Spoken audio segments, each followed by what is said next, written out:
Nakapati din dyan eh. Pero dito ang katok ang makina ng RS. Ayan, Yamaha. Japan made. Babakakin natin yung makina. Pero maingay yung ano niya eh. Maingay yung kanyang piston ring.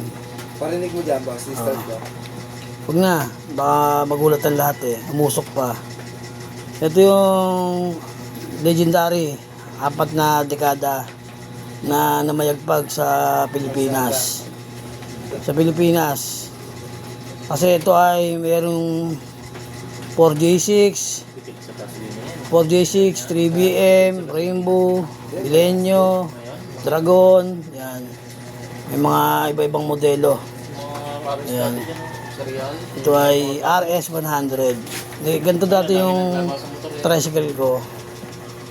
Yan. Dito tayo nagsimulang magmekaniko. Pinagbabaklas sa makina, paano pabilisin, paano papagalin ng gasolina, malakas sa gasolina, bore up, may racing na ganyan, minodified, marami. Sipin nyo yan, ang liit ang block nyan, 100cc. Pero pag kinargahan ng tao, 5. Mga busog na tao, yung mga pasero, mga busog yon. Kumain ng mga ilang beses bago sumakay sa tricycle, aahon ng matataas na ahon yan. Basta maganda setup ng sprocket.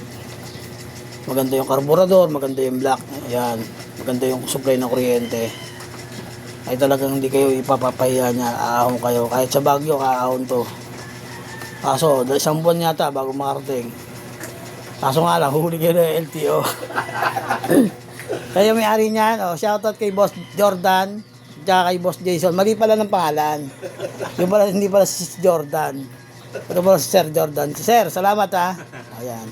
Yun, okay na kanyang PCX. Ginawa namin. Wala na ang dragging, nalundag na. Nalumundag na rin yung bayad niya. Shoutout sa mga taga-ST Boys, kay Alan. Siyempre kay Boss RJ, ang ating mastermind, ating kasamahan sa JNL.